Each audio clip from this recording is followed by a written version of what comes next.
Hello everyone, welcome to JK career institute. देखिए, हम लोग आईपीएससी नोमेनक्लेचर स्टार्ट कर चुके थे। अभी तक हम लोगों ने क्या क्या पढ़ा है उसकी बात कर लेते हैं। ठीक है, अभी तक ना हम लोगों ने देखा है कि अगर मेरे पास ओपन चेन कंपाउंड हो, ठीक है, जैसे कि एल्केन की बात कर रहे थे हम लोग, वहाँ पे फिर जो हैलोजन डेरिवेटिव्स हैं उनके साथ नेमिंग कैसे होती है ना। फिर हमने एल्कीन की बात की थी, फिर एल्काइन पर आए थे हम लोग, ठीक। एंड फिर हमने बात की थी कि अगर मेरे पास साइक्लिक कंपाउंड होता है, साइक्लिक में भी एलिसाइक्लिक कंपाउंड, जिसमें हम लोग साइक्लो एल्केन्स की बात करे थे, ठीक। फिर हम साइक्लो एल्कीन्स की बात किए थे। अभी तक हमने फंक्शनल ग्रुप वाले, है ना, टॉपिक को नहीं टच किया था। अब हम देखिए, अब हम ऐसे कंपाउंड्स की नेमिंग करने वाले हैं जहाँ पर फंक्शनल ग्रुप प्रेजेंट होगा, ठीक है। देखिए, फंक्शनल ग्रुप काफ़ी इंपॉर्टेंट मेरे लिए है क्योंकि ज़्यादातर जो एग्जाम्पल्स है ना वो फंक्शनल ग्रुप पे ही बनने वाले हैं, है ना।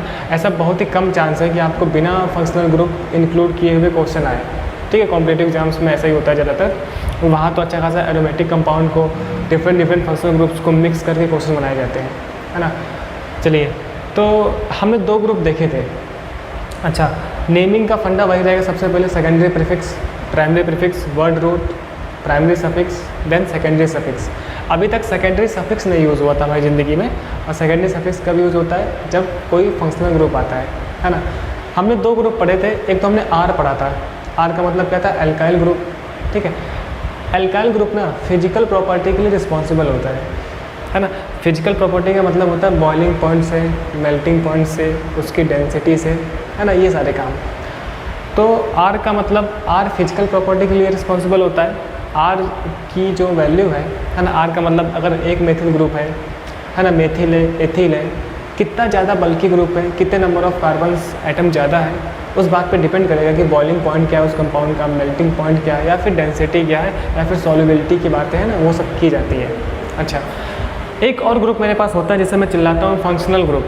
अच्छा, फंक्शनल ग्रुप का क्या मतलब है, ऐसा ग्रुप जो केमिकल रिस्पॉन्सिबिलिटी है, जो केमिकल प्रॉपर्टीज़ के लिए रिस्पॉन्सिबल है, ठीक। मुझे पता है कि भाई साहब केमिस्ट्री में रिएक्शन होने वाली है, ठीक है, केमिकल रिएक्शन होने वाली है ना। रिएक्शन मेरे पास, अब देखिए, हाई स्कूल के लेवल के हिसाब से हम लोगों ने कई सारे डिफरेंट टाइप के केमिकल रिएक्शंस पढ़ रखे हैं, जैसे कि combination reaction, decomposition, displacement, double displacement, ठीक है। तो जो हमने हाई स्कूल में पढ़ा था ना, वो एक इनऑर्गेनिक केमिस्ट्री के पॉइंट ऑफ व्यू से था, है ना।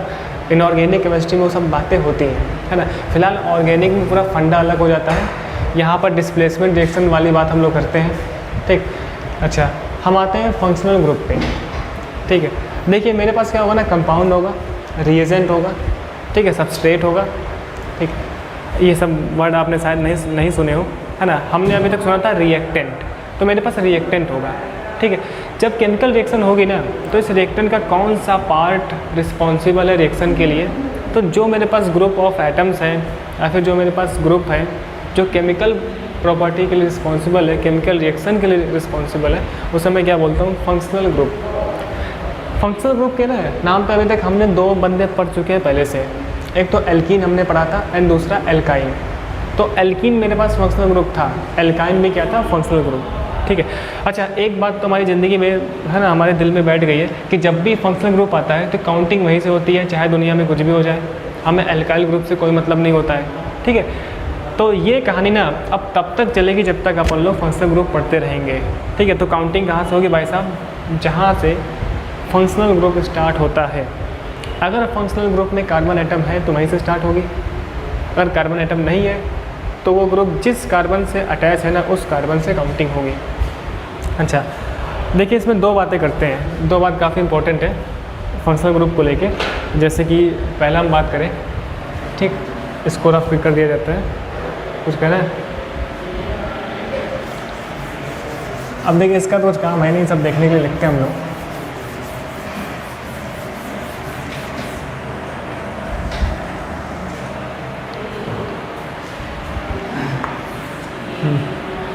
अब देखिए, हम वो वाले नेमिंग देखने वाले हैं जब फंक्शनल ग्रुप प्रेजेंट होगा, ठीक है। तो हम लोग लिखते हैं नेमिंग ऑफ ऑर्गेनिक कंपाउंड्स, ठीक है, when functional group is present,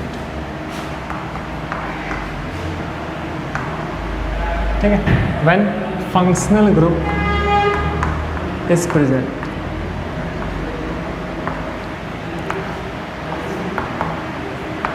ठीक, अच्छा अभी भी ना वो कहानी चलेगी, कौन सी वाली, मुझे सेकेंडरी प्रीफिक्स पहले लिखना होता है। थोड़ा सा डिटेल में बात करेंगे स्टार्टिंग में, हम एक एक चीज़ को थोड़ा सा स्ट्रेस से, एंड फिर मुझे प्राइमरी प्रीफिक्स लिखना होता है। ये साहब कब लिखते हैं, जब साइक्लिक कंपाउंड आता है, पढ़ चुके हैं हम। अच्छा फिर क्या लिखते हैं हम लोग, वर्ड रूट, ठीक है, देन अवर प्राइमरी सफिक्स, है ना, कई बार लिख चुके हैं हम लोग, and then our secondary suffix, है ना। बेसिकली फंडा इसी पर रहता है, कुछ कुछ चीज़ें चेंज होती है, वो मुझे पता है क्या क्या चीज़ें चेंज हो सकती है, वो हम लोग उसी टाइम बात कर लेते हैं कि क्या चेंज होगा इसमें, ठीक है। थीम यही है ना, इसी पे काम होने वाला है। अब देखिए दो चीज़ें हैं, हम जानते हैं कि भाई साहब जब फंक्शनल ग्रुप आएगा तो सफिक्स वाला फंडा यूज़ होगा, सेकेंडरी सफिक्स यूज़ होगा, ठीक है। और एक बंदा मेरे लिए क्या है, सेकेंडरी प्रीफिक्स, प्राइमरी प्रीफिक्स, ठीक।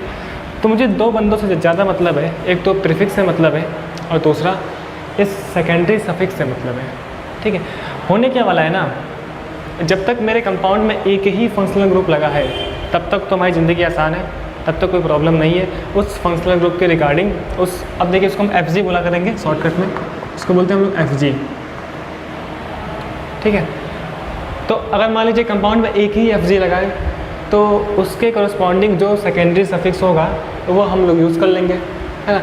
लेकिन ना ज़िंदगी में तूफान तब आता है जब एक से ज़्यादा FG लगे हों, ठीक।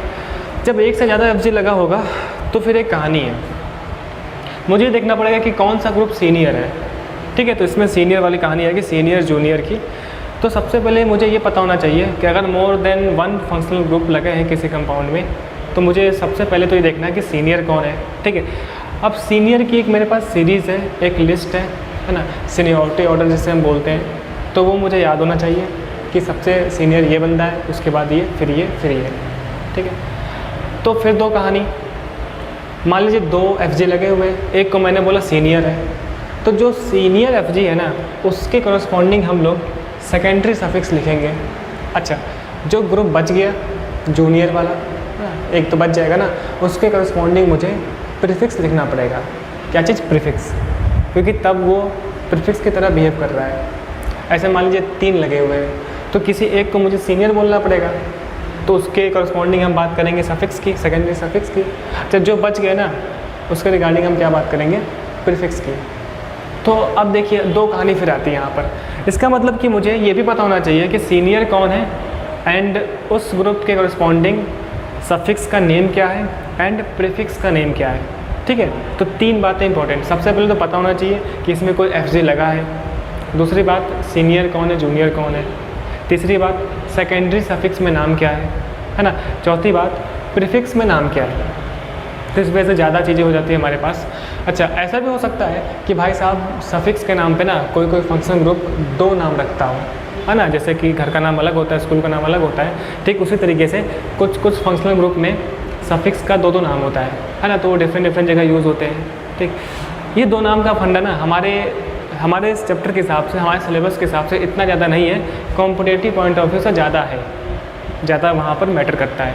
तो देखिए हम लोग इस तरीके से पढ़ रहे हैं ना, हल्का हल्का कॉम्पिटेटिव को टच करते हुए जा रहे हैं, है ना, बिल्कुल प्योरली वहाँ नहीं जा रहे हैं। अगर प्योर वहाँ जाएंगे तो आप लोग पागल हो जाओगे, है ना। थोड़ा बहुत अपन लोग टच करके ना निकल जाएंगे उस गली से, उस कॉम्पिटेटिव वाली गली से, ठीक है। चलिए तो इतनी बात हमने की, तो सबसे पहले हम ये देखते हैं ना कि भाई साहब सीनियर कौन है, जूनियर कौन है, क्योंकि वही मेरे लिए इंपॉर्टेंट है, ठीक। तो हम इधर देखते हैं सीनियरिटी ऑर्डर ऑफ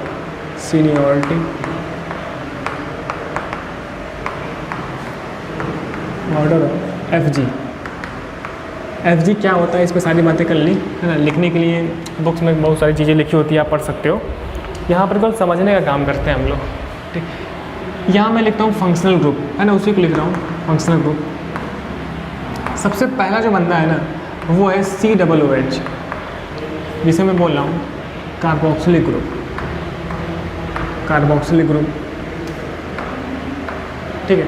अब ये जिस कंपाउंड में लगा होगा उससे मेरे पास एक एसिड बनेगा जिसे मैं कार्बोक्सिलिक एसिड बोल रहा हूँ, ठीक है। जो नेक्स्ट बंदा है ना उसे मैं बोलता हूँ सल्फोनिक ग्रुप, SO3H, हम इसे बोलते हैं सल्फोनिक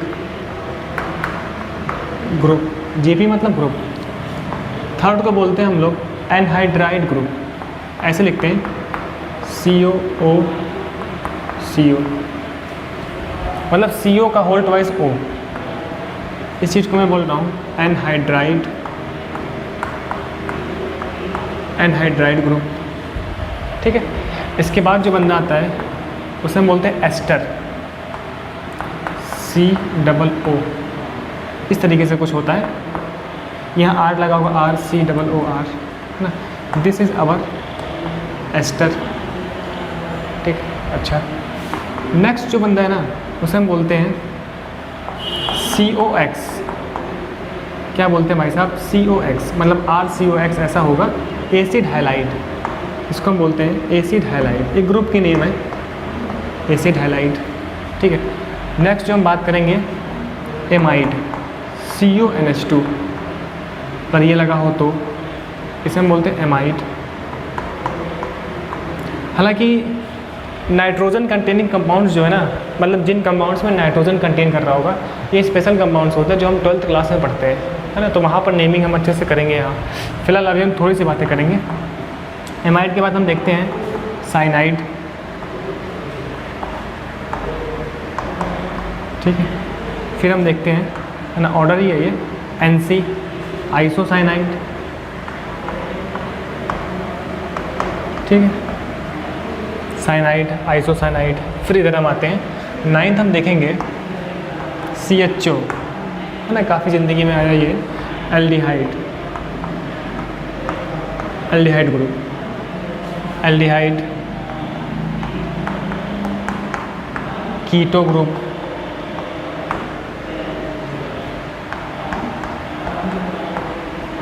अल्कोहलिक ग्रुप, ठीक है, थायो अल्कोहल ग्रुप, थायो, ठीक है, अल्कोहल ग्रुप। ये चीज़ थोड़ा बहुत हम लोग एमीन के बारे में बात कर लेंगे, एमिनो ग्रुप के बारे में, ठीक है। एमीन बोलते हैं इसको हम लोग ऐसे, एमीन NH2, ठीक। तो ये फंडा है ना, ठीक। तो ये मेरे पास होगा सीनियरिटी ऑर्डर। अच्छा, इसके अलावा भी मेरे पास डिफरेंट ग्रुप्स हो सकते हैं, है ना, जो कि फंक्शनल ग्रुप नहीं होंगे, ठीक। अच्छा, इतने ग्रुप मुझे पढ़ने हैं। कुछ और भी ग्रुप हो सकते हैं जो फंक्शनल ग्रुप है, तो वो स्पेशल होते हैं, जब हम 12th क्लास में आते हैं तो वहाँ पढ़ेंगे, ठीक।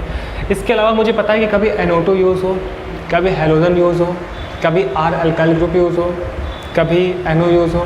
तो ये सभी सेकेंडरी प्रीफिक्स की तरह यूज़ होते हैं, जिसकी हम बात कर चुके हैं, ठीक है ना। तो सबसे सीनियर ये है कार्बोक्सिलिक। फिर ये, ठीक है, ये ऑर्डर है। कहीं मान लीजिए एक ही कंपाउंड में 2-3 लगे हुए हैं, एक ये भी लगा है, ये भी लगा है, ये भी लगा है, ठीक है। तो सबसे सीनियर क्या होगा? CWH। पहले आप इसको कॉपी कर लो, फिर हम आगे बढ़ते हैं इसमें। आज हम स्टार्ट करेंगे CWH ग्रुप से, है ना। इस पर थोड़ी सी बातें करेंगे, फिर स्टार्ट करेंगे हम लोग, फिर एक एक करके बात करते रहेंगे, है ना। अच्छा, पढ़ने का तरीका थोड़ा डिफरेंट हो सकता है पहले मैं इसको पढ़ूँ, फिर इसको पढ़ूँ, फिर इसको पढ़ने लगूँ, फिर उसको पढ़ूँ, ठीक है ना। इस ऑर्डर से नहीं पढ़ेंगे, है ना, लेकिन ये ऑर्डर है किसका? सीनियरिटी ऑर्डर का, सीनियरिटी का, ठीक है। ये बात इंपॉर्टेंट, तो इसको ज़रा आप कॉपी करें, फिर हम आगे बढ़ते हैं, है ना।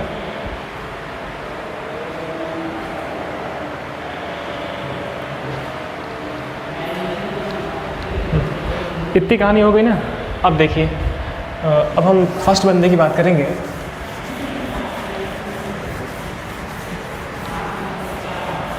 थोड़ी सी अच्छे से बात करेंगे, है ना।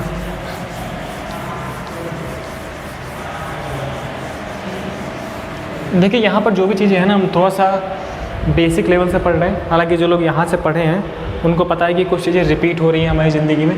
बहुत सी चीज़ें हैं जो उनके लिए रिपीटेशन है, लेकिन नए बच्चों के लिए नया नया हो सकता है। सबसे पहले हम बात करते हैं, है ना, कार्बोक्सिलिक ग्रुप की, मतलब कि CWH ग्रुप। फिर लिखने का तरीका ऐसे भी हो सकता है, या फिर COOH हो सकता है, या फिर कभी हमारी आंखों को ये भी दिख सकता है, ठीक है ना। तो वैलेंसी के खेल के हिसाब से ऐसे ऐसे लिखा होता है, ठीक है। ये चीज़ क्या क्या चीज़ें मुझे देखनी है इसमें। सबसे पहले Fg कौन है? हमारे तो ज़िंदगी में सेकेंडरी सफिक्स आएगा इसके नाम से, ठीक है। एंड एक बंदा और प्रीफिक्स,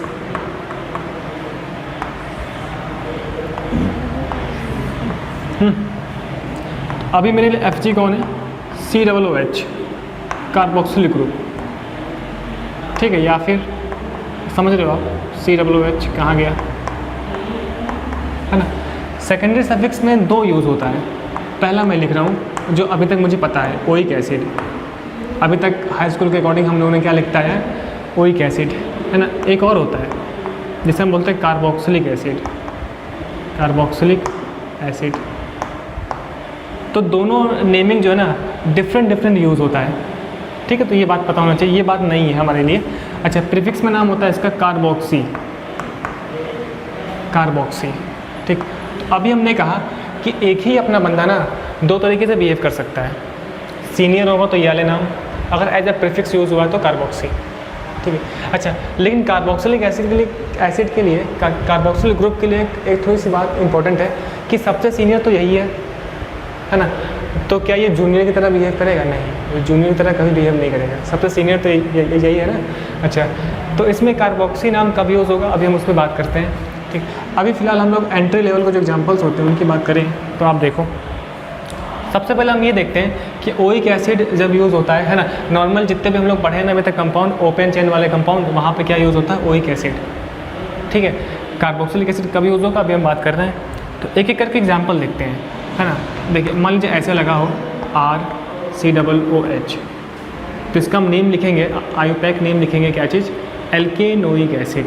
क्या लिखते हैं हम, इससे एल्केन होता है, सो एल्केनोइक एसिड,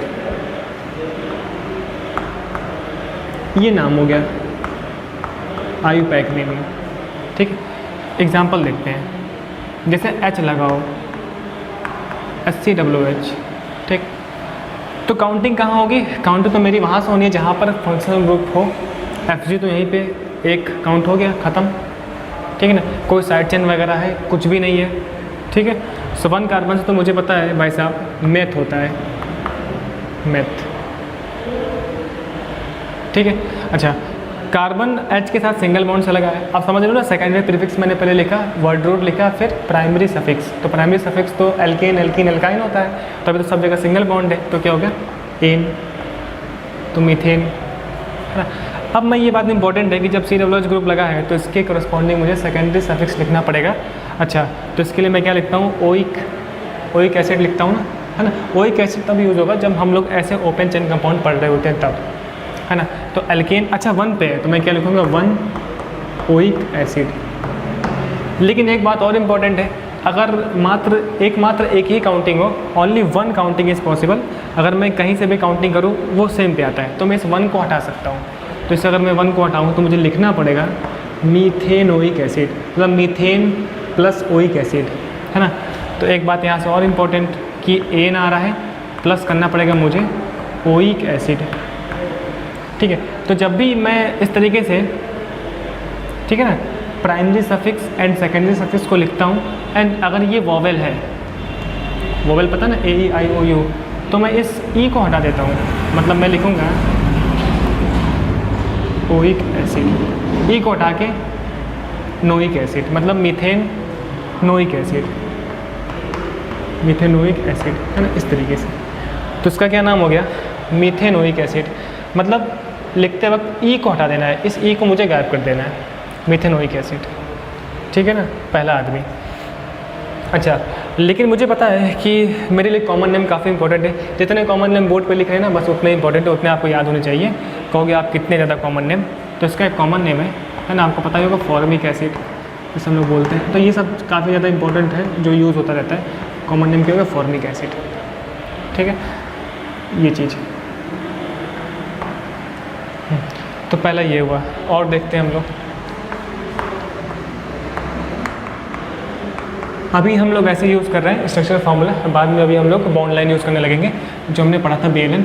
अच्छा, आप देखो 1 2 कार्बन से क्या होगा भाई साहब, एथ होगा, ठीक है। सिंगल बॉन्ड से क्या होगा, एन हो गया, ठीक है। एंड 1 पे क्या है, ओइक एसिड, सो मेरे पास क्या होगा इथेनोइक एसिड, या वन एक ही तो काउंटिंग है ना, मैं इसे कोई लिखूँगा इथेनोइक एसिड, ठीक है, इस तरीके से, सही है। इसका एक कॉमन नेम है, इसे हम बोलते हैं एसिटिक एसिड, एसिटिक एसिड, पता ना CH3COOH, मॉलिक्यूलर फॉर्मूला क्या हो जाएगा इसका C2O2H4, ठीक है, ऐसे लिखा होता है। नेक्स्ट देखते हैं हम लोग CH3CH2COOH, ठीक है। काउंटिंग तो मैं जानता हूँ भाई साहब यही से होने वाली है, ठीक है। 3 कार्बन से क्या होता है सर, प्रोप होता है, प्रोप, और सिंगल बॉन्ड मानी यानी कि प्राइमरी सफिक्स क्या हो जाएगा एन हो जाएगा, ठीक है। फिर से 1 पे ओइक एसिड है ना, या फिर मैं इसको लिखूँ क्या चीज़ प्रोपेनोइक एसिड, इतना तो हम पढ़ चुके हैं ना, पहले पढ़ चुके हैं प्रोपेनोइक एसिड, ठीक है। इसका भी एक कॉमन नेम है, कॉमन नेम है ना प्रोपियोनिक एसिड, प्रोपियोनिक, ये इसका कॉमन नेम है प्रोपियोनिक एसिड, ठीक। सो कभी एक कॉमन नेम कभी दिखता है ना तो हमारी आंखों में चमक आती है, और इस चमक को बरकरार रखना है कॉमन नेमिंग के साथ, ठीक। नेक्स्ट बात करते हैं हम लोग, अगर आप कभी ये देखो, ठीक है, फिर से अब इसमें काउंटिंग है तो कोई पंगा ही नहीं है भाई साहब, मुझे ये लो यहीं से करनी है, ठीक है। फोर्स हो जाएगा ब्यूटेनोइक एसिड, ब्यूटेनोइक एसिड है ना, पहले ऐसा ही होगा ब्यूटेन 1 ओइक एसिड, तो क्या लिख दिया मैं उसको ब्यूटेनोइक एसिड। इसका भी कॉमन नेम है भाई साहब, जिसे हम बोलते हैं ब्यूटरिक एसिड, ब्यूटरिक एसिड। तो जब भी कॉमन नेम आएगा तो हमारी आंखों में चमक आएगी कि इस कॉमन नेम को अपने दिल में बसाना है, ठीक है। सो क्या हो गया ब्यूटरिक एसिड, ये चीज़। तो मुझे ट्रेंड समझना है कि क्वेश्चन कैसे बन सकते हैं। एक तो क्वेश्चन ऐसे बनेगा कि एक ही मेरे पास कार्बोक्सिलिक ग्रुप लगा हो एंड मेरे पास ऐसे ओपन चेन हो, उसके साथ कोई भी सेकेंडरी सफिक्स ना लगा हो, सेकेंडरी प्रीफिक्स ना लगा हो, ठीक है ना, कोई साइड चेन वगैरह ना लगा हो। अब मैं देखिए R लगा सकता हूँ, NO2 लगा सकता हूँ, X लगा सकता हूँ, तो उसको लेके एक नेमिंग बनेगी, ठीक है। अच्छा, ओइक एसिड तब तक यूज़ करेंगे जब तक ओपन चेन कंपाउंड है। इसका मतलब मैं इनडायरेक्ट समझ लिया कि जब साइक्लिक कंपाउंड होगा तो मुझे कार्बोक्सिलिक एसिड यूज़ करना है, ठीक है ना। अच्छा, और कुछ एग्जांपल देखते हैं। अब देखते हैं हम एग्जांपल बॉन्ड लाइन नोटेशन के साथ, है ना। ये काम बहुत हो गया। BLN हमने देखा था ना, तो BLN वाला हम लोग यूज़ करते हैं। तो कभी आप देखो इस तरीके से हम लोग ऐसा हम लोग यूज़ करते हैं BLN। अच्छा, मैं इस CH3 नाले को फिर भी CH3 लगाया, ठीक है। काउंटिंग कहाँ से होगी भाई साहब, उस कार्बन से ही होगी। एक बात और इम्पॉर्टेंट, यहाँ से बॉन्डिंग स्टार्ट हो रही है ना, ये बात मैंने पहले भी बता रखा है हाई स्कूल की क्लासों में, है ना। यहाँ से बॉन्डिंग स्टार्ट हो रही है, इसका मतलब कि चेन यहाँ से स्टार्ट होगी, मतलब COOH ग्रुप हमेशा कोने पे होने वाला है, टर्मिनल पे होने वाला है, ठीक है। तो काउंटिंग में कुछ प्रॉब्लम नहीं, 1 2 3 4 5, ठीक है ना। मुझे पता है ये मेरे पास प्रीफिक्स है बंदे, और प्रीफिक्स को लिखते वक्त हमेशा अल्फ़ाबेटिकल ऑर्डर, तो मैं पहले B को लिखूँगा फिर M को लिखूँगा, तो नेमिंग क्या हो जाएगी 3 ब्रोमो। लिखने का वही पैटर्न है ना, जो हाइफन वगैरह स्पेस छोड़ना नहीं है, हाइफन लगाना है, कॉमा लगाना है ना, इस पर हम लोग बात कर चुके हैं पहले भी। सो 3 ब्रोमो एंड क्या हो जाएगा 4 मेथिल, ठीक। 5 कार्बन से क्या होता है पेंटेन, 1 पे क्या आ गया ओइक एसिड, ठीक है। हम इसको जानते हैं, ये लिख सकते हैं क्या चीज़ 3 ब्रोमो 4 मेथिल, अब मैं वही लिखूँगा, ठीक है, पेंटेनोइक एसिड, ठीक है। इस तरीके से 1 पे ही तो है, 1 को हटा दिया। तो ये एक पार्ट इंपॉर्टेंट है। अब मुझे प्रीफिक्स से ना कोई मतलब नहीं है, यहाँ से काउंटिंग करो आप, फिर इसको अल्फ़ाबेटिकल ऑर्डर में लिख दो, ठीक है। ये कहानी, तो ज़रा इतना कॉपी करें आप लोग, फिर देखते हैं कि डिफरेंट एग्जांपल्स कैसे बनते हैं।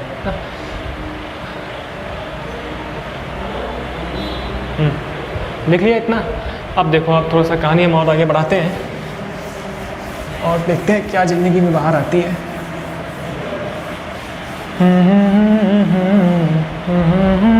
ठीक है, तो अब देखिए ये हो सकता है।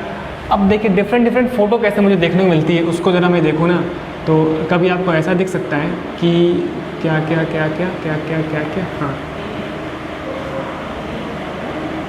डिफरेंट मैं फ़ोटो दिखाने की कोशिश कर रहा हूँ।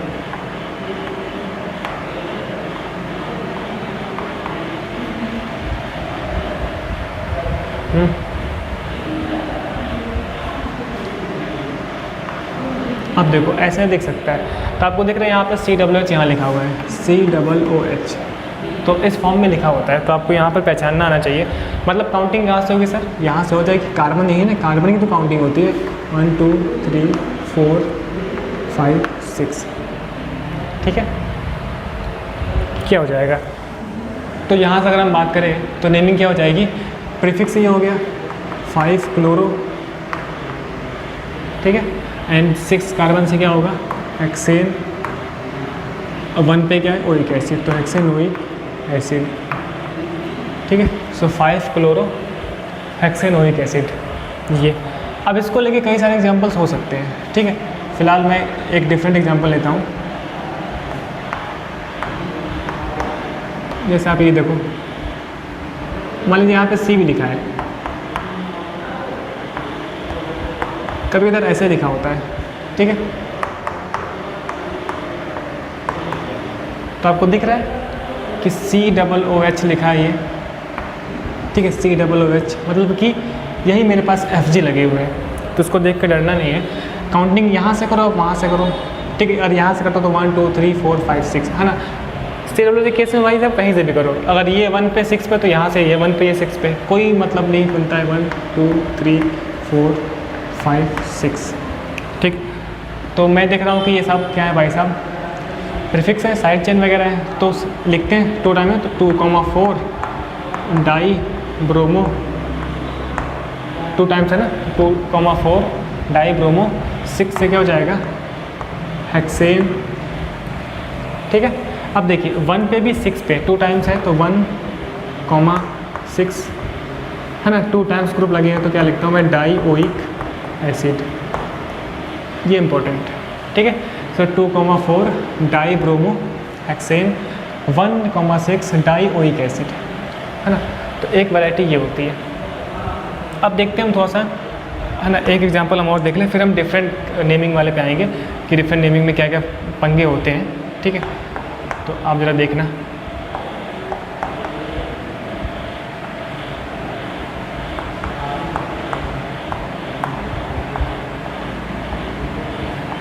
अच्छा, इसमें भी ना मुझे कोई लॉन्गेस्ट चेन से कोई मतलब है नहीं, ठीक है ना, मुझे लॉन्गेस्ट चेन से कोई मतलब नहीं है। तो अगर मान लीजिए ऐसे लिखा है ना डिफरेंट तरीके से, तो ये बात तो मैं देख पा रहा हूँ कि यहाँ पर FG कौन है, COOH, ठीक है ना। तो काउंटिंग हो जाएगी सर, 1 2 3 4 5 6 7, ठीक है। NO2 से क्या, नाइट्रो, एथिल ग्रुप ये, मेथिल का मतलब क्या, Me है, ठीक है ना।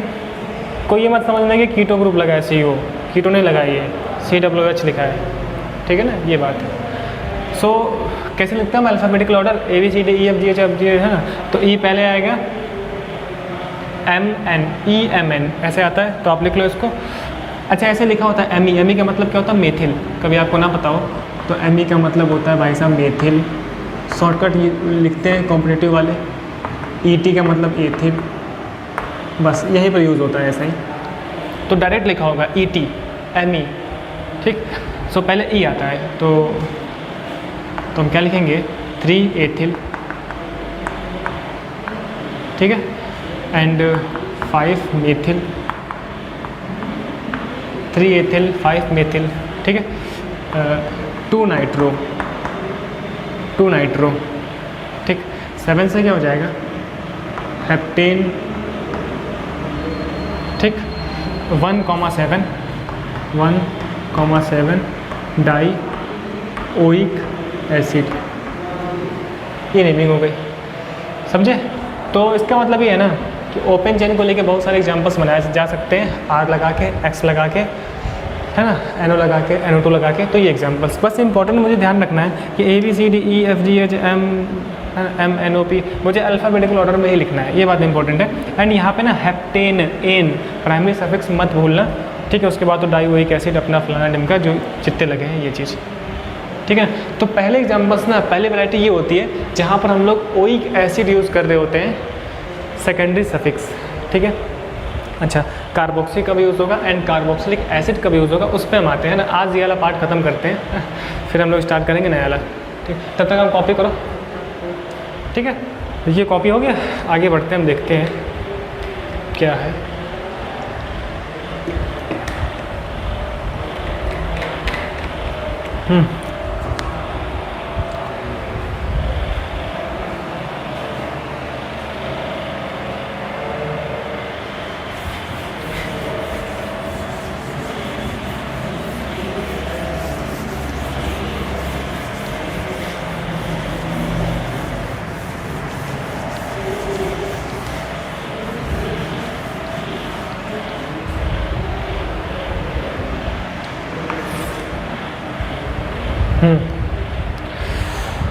बात करते हैं हम लोग special naming of carboxylic acid. Special naming of carboxylic acid.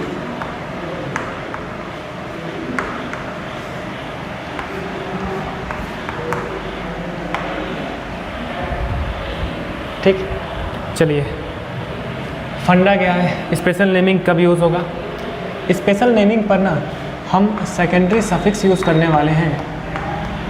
Secondary suffix क्या चीज़, carboxylic acid. Carboxylic acid and इसी में हम लोग प्रीफिक्स भी यूज़ करने वाले हैं जब भी कंडीशन बने कार्बोक्सी। कार्बोक्सी, ठीक है, कब कब, ठीक है। स्पेशल नेमिंग तब यूज़ होगी ना, है ना, when cyclic compound is present. When cyclic compound is present, है ना। अगर COOH के साथ विद, लिख देता हूँ मैं, COOH ग्रुप, है ना। अभी तक क्या था, ओपन चेन कंपाउंड था। अगर यही ग्रुप COOH से किसी साइक्लिक कंपाउंड से लगा होना, तब मेरे पास क्या नेमिंग यूज़ होती है, कार्बोक्सिलिक एसिड। ठीक है ना। एक और कंडीशन होती है इसमें, वो क्या होती है, when more than one times, when more than one times, ठीक है, COOH ग्रुप इज प्रेजेंट, है ना, in our compound, in our compound.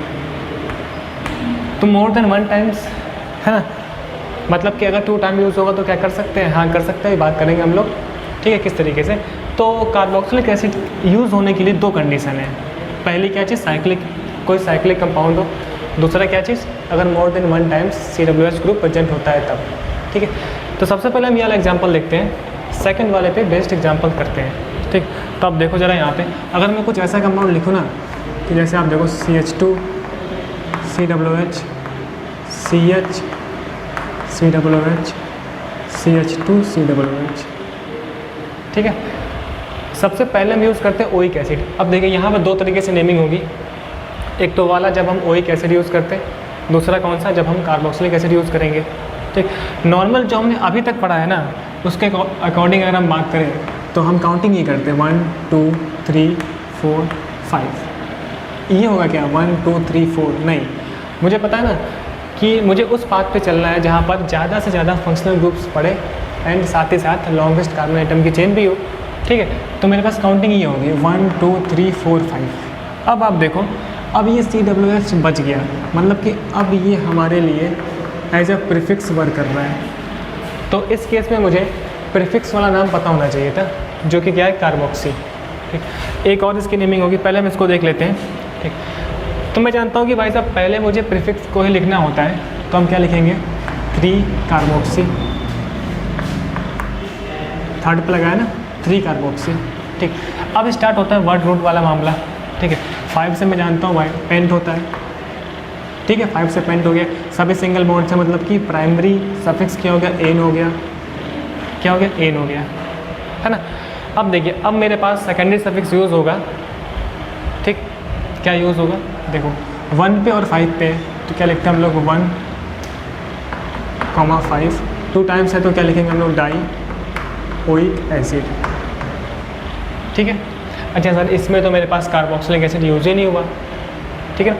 Carboxylic acid use होने का एक और मेरे पास कंडीशन है, उसके लिए क्या है कि काउंटिंग मुझे CWS, हाँ मैं बता रहा हूँ वो चीज़ मैं बता रहा हूँ, अभी मैंने बताई नहीं उस पर। सबसे पहले ये कहानी है ना जो हम अभी तक पढ़ते आए हैं, जो हमने यहाँ से काउंटिंग की, हमने जो अभी काउंटिंग की ना वो में COOH के कार्बन को इंक्लूड करके काउंटिंग की है, जो हम अभी तक करते आते हैं, है ना। तो उसके अकॉर्डिंग क्या होगा, ये नाम होगा, है ना, 3 कार्बोक्सी, ठीक है, पेंटेन 1,5 डाइओइक एसिड। ठीक है। अच्छा इसमें हम एक काउंटिंग और कर सकते थे, उसकी बात अगर हम करें, आप देखो CH COOH CH2 COOH, एक काउंटिंग ये हो सकती थी कि 1 2 3। ठीक है। तो एक नई बात जो यहाँ पे नहीं लिखी है कि अगर more than 1 times COOH group लगा हो या फिर कोई भी फंक्शनल ग्रुप लगा हो तो 2 तरीके से काउंटिंग हो सकती है। अगर उस फंक्शनल ग्रुप में कार्बन है तो उस कार्बन को इंक्लूड करके काउंटिंग हो सकती है। दूसरी काउंटिंग में अगर इस कार्बन को इंक्लूड ना करो तब काउंटिंग, है ना। तो ये कार्बन जिस कार्बन से लगा है वहाँ से काउंटिंग स्टार्ट हो गई, तो 1 2 3 लॉन्गेस्ट चेन तो यही है ना। इस केस में मैं क्या यूज़ करूँगा, कार्बोक्सिलिक एसिड वाली नेमिंग, है ना। इसका मतलब ये है ना कि कार्बोक्सिलिक एसिड वाली नेमिंग तब यूज़ होती है जब मैं COOH के कार्बन को काउंटिंग में इंक्लूड नहीं करता हूँ। ठीक, ये चीज़। अब इसका नाम देखो।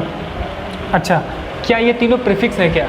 नहीं, प्रीफिक्स तो तब होता है ना जब हम इस कार्बन को काउंटिंग करें, इंक्लूड करें, प्रॉपर काउंट कर लें, जो बचा वो प्रीफिक्स। ठीक है। इस केस में कोई भी प्रीफिक्स नहीं है, तीनों क्या है, फंक्शनल ग्रुप है। ठीक, कोई साइड चेन वगैरह कुछ भी नहीं है। तो 3 कार्बन से मैं जानता हूँ भाई साहब प्रोप होता है। ठीक है। और सिंगल बॉन्ड से प्राइमरी सफिक्स एन हो गया, प्रोपेन। ठीक है। अब देखो 1 पे 2 पे 3 लगा है, सो 1, 2, 3 टाइम्स तो क्या लिखूँगा मैं, ट्राई, है ना। अब ये वर्ड यूज़ होगा carboxylic acid, so try carboxylic acid. ये बात काफ़ी इंपॉर्टेंट, ठीक है ना। तो मैं इस पर स्टार लगा रहा हूँ। यहाँ पर मैं लिख सकता हूँ व्हेन, है ना, when carbon of COOH is not include in naming, है ना। जब नेमिंग में COOH का कार्बन इंक्लूड नहीं करते हैं तब मेरे पास कार्बोक्सिलिक एसिड वाली नेमिंग यूज़ होती है। ठीक, तो ये वाला एग्जाम्पल काफ़ी इंपॉर्टेंट है। अब नेक्स्ट बात करते हैं हम लोग और देखते हैं कैसा हो सकता है। तो ये समझे ना, मतलब कि इस कंपाउंड के 2 नाम हो सकते थे। ठीक, अच्छा इसी को ना बॉन्ड लाइन में ऐसा लिख सकते थे हम। ठीक, लिख दूँ क्या?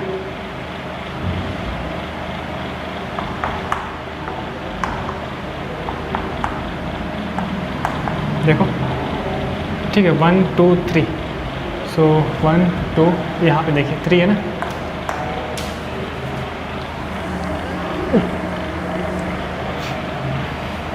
तो अगर मैं इसको बनाऊँ, यहाँ कर लेता हूँ। ठीक है। अब देखो 1 2 3 4 5, 1 2 3 4 5 एंड यहाँ पे एक और लगा है। ठीक है। यहाँ से ये चीज़, तो BLN में हम ऐसा लिख सकते थे। ठीक है। तो ये काम हो गया। तो हमने देखा कि यारी नेमिंग कब यूज़ होगी। अच्छा साइक्लिक कंपाउंड वाले भी देखते हैं हम लोग, जब साइक्लिक कंपाउंड होगा तब। चलिए इतना कॉपी करो आप।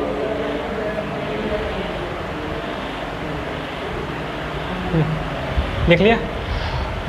ठीक, इस पे बेस्ड एक एग्जांपल हम और देखते हैं।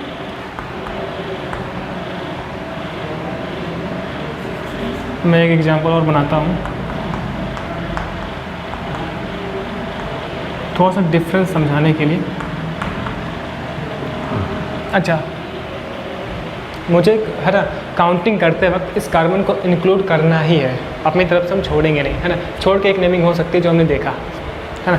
तो फिर इसके 2 नाम हो सकते थे, 1 2 3 4 5। तो क्या हो जाएगा सर, 5 से क्या होता है, पेंटेन। अच्छा एक बात इसमें इंपॉर्टेंट है कार्बोक्सिलिक एसिड वाला नाम लिखते वक्त ना इस ई को लिखना है ना, ये ई रहना चाहिए, ठीक है। सो पेंटेन हो गया एंड देखिए 1,5 die oic acid, die oic acid नाम हो जाएगा, ये कार्बन इंक्लूड हुआ है ना। सो 5 से क्या हो गया pentane and 1,5 die oic acid. इसका एक डिफरेंट नाम हो सकता था, उस पर मैं आ रहा हूँ यहाँ पे, उसके बाद थोड़ा सा डिफरेंट देखते हैं।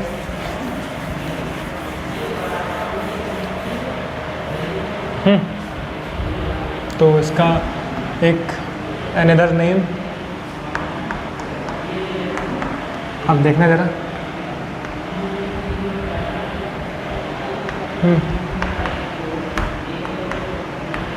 ठीक, देखना आप, एक तो ये हो सकता है 1 2 3, जब मैं इस कार्बन को इंक्लूड ना करूं। अच्छा, अगर एक ही ग्रुप लगा हो तो मुझे कार्बन को इंक्लूड करना ही है, ठीक है, ये बात इंपॉर्टेंट है। 2 लगा हो तब मैं इसको अवॉइड कर सकता हूँ इस तरीके से, ठीक। तो आप देखो कि ये साइड चेन है क्या? नहीं, साइड चेन तो तब होता है ना जब मैं कार्बन को इंक्लूड करके काउंटिंग करूँ और एक बंदा बच जाए, ठीक। अच्छा, 3 कार्बन से क्या होगा? प्रोपेन, ठीक। देखो 1 और 3 पे, तो 1,3 डाई, 2 टाइम्स है तो डाई। अब मैं क्या लिखूँगा? Carboxylic acid, carboxylic acid. तो हमने ये समझ लिया कार्बोक्सिक कब यूज़ होगा इस केस में। कार्बोक्सिलिक एसिड ना, कार्बोक्सी तो प्रीफिक्स है एंड कार्बोक्सिलिक एसिड सफिक्स कब यूज़ होगा इस केस में, जब ये कार्बन इंक्लूड नहीं होगा काउंटिंग में, तब, है ना। इसका मतलब ये है कि ओपन चेन कंपाउंड में भी कार्बोक्सिलिक एसिड वाली नेमिंग यूज़ कर सकते हैं हम, ठीक है। अब हम बात करते हैं साइक्लिक वाले पोर्शन पे। मान लीजिए इस तरीके से मेरे पास साइक्लिक कंपाउंड था एंड यहाँ से COOH लगा हुआ था, ठीक है। काउंटिंग कहाँ से होगी? जिस कार्बन से ये ग्रुप लगा हो, क्योंकि इस कार्बन को इंक्लूड करते हुए ना मैं साइकिल में काउंटिंग नहीं कर सकता हूँ। तो 1 2 3 4 5 6, ठीक है। अब आपको पता है कि भाई साहब ये तो एक साइक्लिक कंपाउंड है जिसका नाम क्या होता है? साइक्लोहेक्सेन, पता है ना, ये साइक्लिक कंपाउंड है। तो पहले मुझे साइक्लिक कंपाउंड का नाम लिखना पड़ेगा। तो साइक्लो पढ़ चुके हैं हम, ये हेक्सेन। देखिए 1 पे क्या लगा? COOH, तो 1 कार्बोक्सिलिक एसिड। अब मतलब पीछे वाला भी यूज़ होगा, तो साइक्लोहेक्सेन 1 कार्बोक्सिलिक एसिड, या फिर मैं इस 1 को हटा सकता हूँ क्योंकि 1 ही पे है, तो मैं लिख दूँ साइक्लोहेक्सेन, ठीक है, कार्बोक्सिलिक एसिड, कार्बोक्सिलिक एसिड, ये चीज़। अच्छा, ये ई इम्पॉर्टेंट है, इस ई को मुझे लिखना ही है। जैसे मैं एक और देखूं, कभी ये यूज़ हुआ,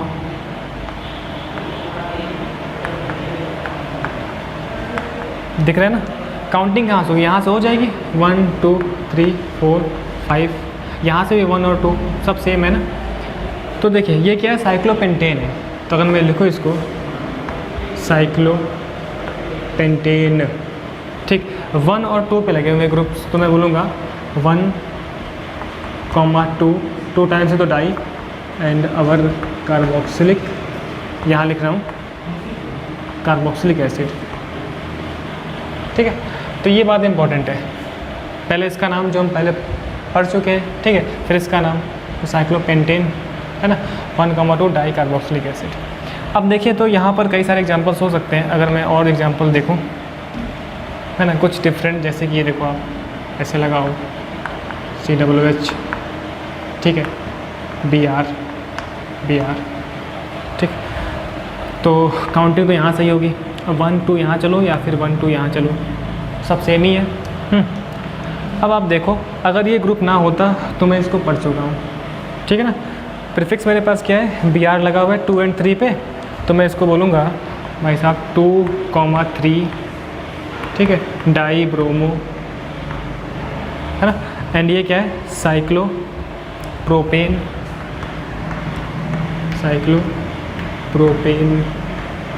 ठीक है। एंड 1 पे क्या है? कार्बोक्सिलिक एसिड, तो साइक्लोप्रोपेन 1 कार्बोक्सिलिक एसिड। आगे लिख दूँ ये चीज़, ठीक है। तो इसका मतलब हम ये समझे ना कि अगर साइक्लिक कंपाउंड से लगा हो ग्रुप, है ना, मेन फंडा क्या था? मैं इस कार्बन को इंक्लूड करते हुए काउंटिंग नहीं कर सकता था, है ना। इस वजह से हम इसको क्या बोलते हैं, इस वजह से मुझे नाम लिखना पड़ता है कार्बोक्सिलिक एसिड। ठीक है, समझ गए। तो ये कहानी है, ठीक है।